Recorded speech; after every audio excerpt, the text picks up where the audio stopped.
Hi hello வணக்கம். இது உங்கள் சிவி. ஸோ எல்லாருமே எப்படி இருக்கீங்க? ஈனை பற்றின தரமான சம்பவங்கள் ஒன் பை ஒன்னாக வந்துகிட்டே இருக்குது. அது மட்டும் இல்லாமல் நைட்டு பார்த்தீங்கன்னா ஆதரை அவங்களுடைய ஆட்டத்தை ஆரம்பிச்சிட்டாங்க. வந்ததுமே பார்த்திங்கன்னா கமருதீன் அரோரா அந்த விஷயத்தை வந்து உடச்சாங்க.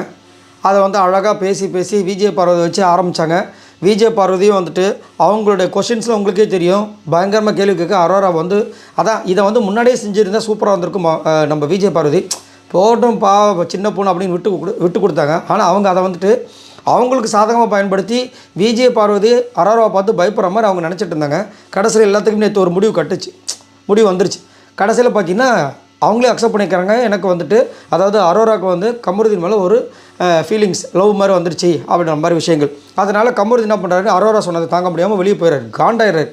அப்போது விஜய் பார்வதி கமருதீன் கேட்குறாங்க, என்னென்னா நீ அப்போ ஏதோ ஒன்று பண்ணியிருக்க, இல்லைனா அவளோட மைண்டுக்குள்ளே வந்து இந்த மாதிரி வருமா அப்படின்னு கேட்கும்போது அவங்களுக்குள்ளேயும் ஒரு சின்ன கிளாஷ் வருது. இப்போ இதெல்லாம் முடிஞ்சதுக்கப்புறமா வெளியே வந்துட்டு அரோரா வந்து பயங்கரமாக அழுகுறாங்க. அப்போ ஆதரவு வந்து ஏன் அழுகுறன்னு கேட்குறாங்க. இப்போ அடுத்தது என்ன பண்ணணும்னா, ஒன்று இது உடஞ்சிருச்சு, அடுத்தது உங்களுக்கு புரிய வைக்கணும். அதுக்கப்புறம் ஒரு கேம் இருக்குல்ல, முக்கியமான கேம், எதுக்காக ஆதரவு உள்ளே வந்திருக்காங்க, அந்த கேமை ஸ்டார்ட் பண்ணோம்ல. எதுக்காக அழுகிற அப்படின்போது, இல்லை நான் கமருதீன் கிட்ட வந்துட்டு நல்லா பேசிகிட்டு இருந்தேன்.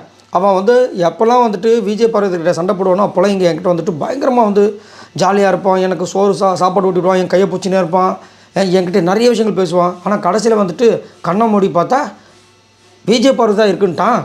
அப்படின்போது இவங்க ஒரே ஒரு தந்தை கேட்டாங்க, உனக்கு பொசசிவாக இருக்கா? இல்லை பொசசிவ் இல்லை, அப்புறம் எது கழுவுறா, தூக்கி போட வேண்டியதானே, ஏன் நீ இது பண்ணிகிட்ருக்க, இப்போது நீ என்ன பண்ணிகிட்ருக்க தெரியுமான்னு ஆரம்பிக்கிறாங்க. இப்போ நீ என்னத்திரம் பண்ணிகிட்ருக்க, எஃப்ஜே என்ன பண்ணணும் அதான் நீ பண்ணிகிட்ருக்கன்ட்டாங்க. இது அவங்களுக்கு புரியலன்னு சத்தியமாக புரியல.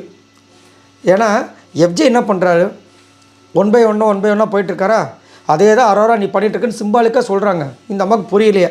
இன்னொரு விஷயத்தை அங்கே வைக்கிறாங்க ஆதரி, என்னென்னா எனக்கு வந்து எவ்வளோ பிரச்சனை வெளியில் போயிட்டு இதனால் ஃபேஸ் பண்ண தெரியுமா, நீ வந்துட்டு அசால்ட்டாக வந்து இந்த மாதிரி ஒரு விஷயத்த பண்ணிவிட்டு கம்முன்னு உட்காந்து அழுதுட்டுருக்கு, இதை விட்டுரு அரோரா கிட்ட சொல்கிறாங்க.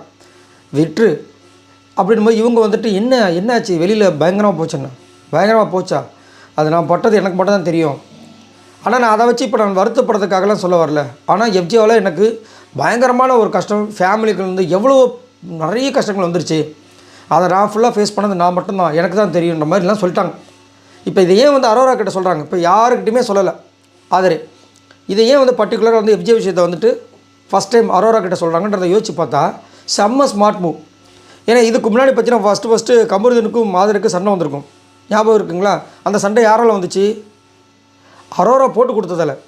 அரோரா கிட்ட வந்து ஆதரவு ஒரு விஷயத்தை சொல்லி பார்த்து அவங்ககிட்ட வந்து ஓவராக இது பண்ணி வச்சுக்காத சரியா, அவன் வந்துட்டு இந்த மாதிரி அந்த மாதிரிலாம் சொல்லியிருப்பாங்க, அதை அப்படியே வந்து போட்டு கொடுத்துருப்பாங்க. நீ யாருன்னு சொல்லிட்டு நம்ம கமருதீன் சண்டை போட்டுப்பாங்க, ஞாபகம் இருக்குங்களா?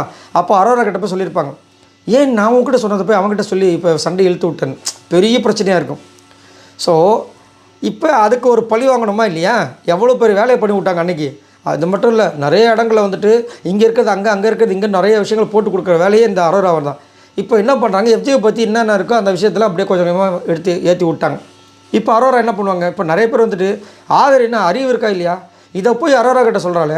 இப்போ அரோரா போய் எஃப்ஜே கிட்ட சொன்னால் எஃப்ஜே சண்டை போட வரமாட்டான் அப்படின்னு, அதுதானே வேணும், புரியுதுங்களா? முள்ளால் தான் எடுக்கணும். இப்போ அரோரா கிட்ட அதை சொன்னோடனே அரோரா அப்படியே யோசிச்சுட்டு ஓகே.